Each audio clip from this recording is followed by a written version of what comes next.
নজর রাখবো পরবর্তী খবরের দিকে। রাত পোহালেই মায়াপুরে মুখ্যমন্ত্রী শুভেন্দু অধিকারী সূত্র মারফত জানা গিয়েছে কোনো কর্মসূচি নয়, শুধুমাত্র গোমাতার সেবা ও পুজো দিতেই মায়াপুরে আসছেন শুভেন্দু অধিকারী। বৃহস্পতিবার সকাল 11টায় আকাশপথেই মায়াপুর ইস্কন মন্দিরে আসবেন রাজ্যের মুখ্যমন্ত্রী শুভেন্দু অধিকারী। এরপর তিনি সোজা চলে যাবেন ইস্কনের গোশালয়ে। সেখানে গোমাতার উদ্দেশ্যে বিশেষ পুজো পাঠ ও যজ্ঞ অনুষ্ঠান যোগ দেওয়ার কথা রয়েছে মুখ্যমন্ত্রীর। একই সাথে নিজে হাতে গোমাতাকে সেবা করবেন তিনি। তবে খুব স্বল্প সময়ের মধ্যে তার এই কর্মসূচি বলে ইস্কন সূত্রে জানা গিয়েছে। মুখ্যমন্ত্রী শুভেন্দু অধিকারীর আগমনের আগের মুহূর্তে জোরদার তৎপরতা চলছে মায়াপুর ইস্কন জুড়ে। তবে মুখ্যমন্ত্রীর এই অনুষ্ঠানে সম্ভবত কোনো রাজনৈতিক নেতাদের আমন্ত্রণ থাকছে না বলেই সূত্র মারফত খবর রয়েছে।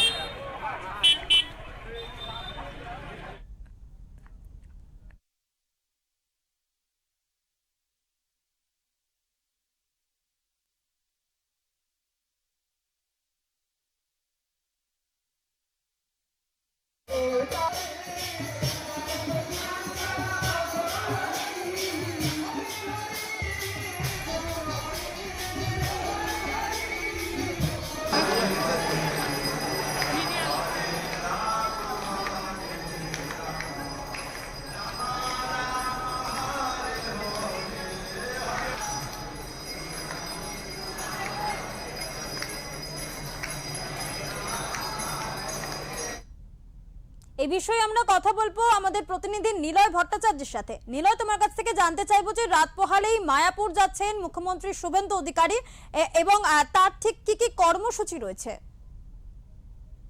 প্রথমেই বলে রাখি যে রাত পোহালেই মুখ্যমন্ত্রী নদিয়ার মায়াপুরে যাচ্ছেন এবং শুধুমাত্র মায়াপুরের আমন্ত্রণ রক্ষার্থেই কিন্তু তার এই কর্মসূচি।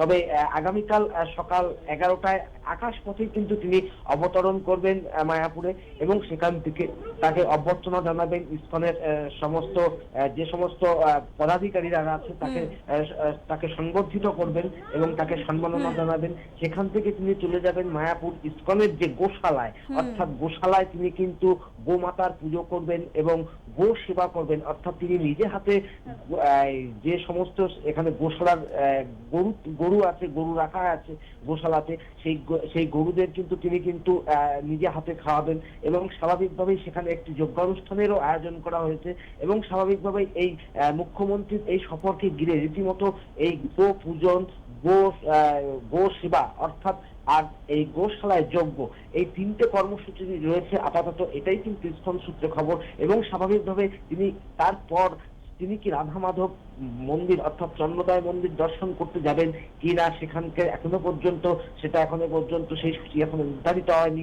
এবং স্বাভাবিকভাবেই এরপরে তিনি কি কৃষ্ণ প্রসাদ গ্রহণ করবেন নাকি নবনির্মিত মন্দির দর্শন করবেন সেই কর্মসূচি এখনো পর্যন্ত জানা যায়নি।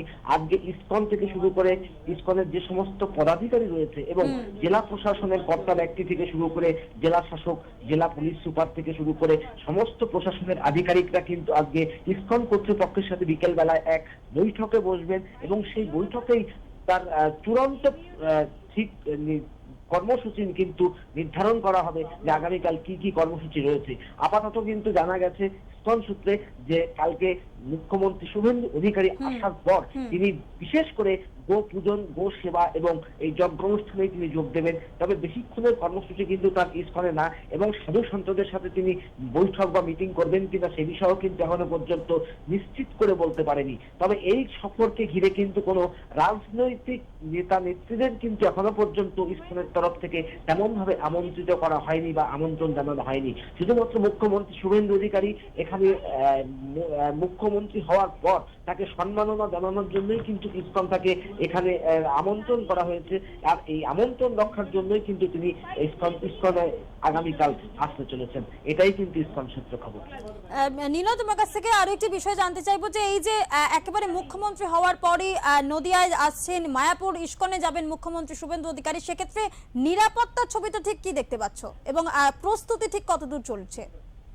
দেখো, প্রস্তুতি কিন্তু দফায় দফায় চলছে। আমরা দেখেছি যে সকাল থেকেই কিন্তু প্রায় পুলিশের উচ্চ পদস্থ কর্তারা কিন্তু দফায় দফায় ইসকন চত্বরে আসছেন এবং স্বাভাবিকভাবেই সকাল থেকেই কিন্তু হেলিকপ্টারের যে মহড়া অর্থাৎ হেলি মহড়া কিন্তু চলেছে এবং যেই জায়গায় নামবেন সেখান থেকে ইস্কনের যেখান দিয়ে তার রুট ম্যাপ রয়েছে সেখান থেকেই কিন্তু পুলিশের যে উচ্চপদস্থ আধিকারিক তারা কিন্তু একেবারে সরজমিনে সেই জায়গাটিকে কিন্তু একেবারে নির্ধারণ করছেন যে কোথা সে যাবেন এবং গোশালা পর্যন্ত পুরো যে নিরাপত্তা থাকবে তার একদম ইস্কন চত্বর এমনিতেই কড়া নিরাপত্তার বেষ্টনীতে মুড়ে রাখা হয়।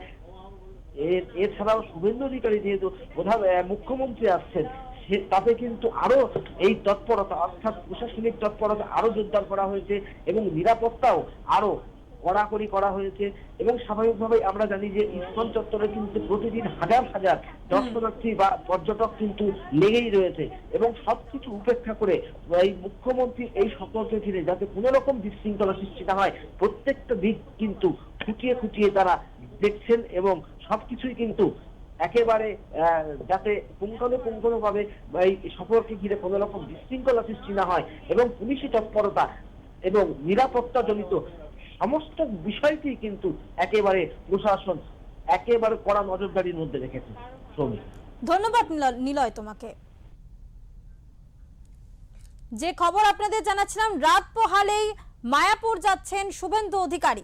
আগামীকাল মায়াপুর ইস্কন মন্দিরে তার একাধিক কর্মসূচি রয়েছে, তবে খুব বেশিক্ষণের সেই কর্মসূচি না হলেও বেশ কয়েকটি কর্মসূচি রয়েছে এবং ইস্কনের সেখানকার সাধু সন্তদের সঙ্গে তার বৈঠক হবে কিনা তা কিন্তু এখনো পর্যন্ত জানা যায়নি। তবে মূলত গোমাতার সেবা এবং পুজোর জন্যই মায়াপুরে আসছেন মুখ্যমন্ত্রী শুভেন্দু অধিকারী। ইতিমধ্যেই গোটা মায়াপুর জুড়ে কিন্তু নিরাপত্তার চাদরে মুড়ে ফেলা হচ্ছে, দফায় দফায় প্রস্তুতি ইতিমধ্যেই শুরু হয়ে গিয়েছে।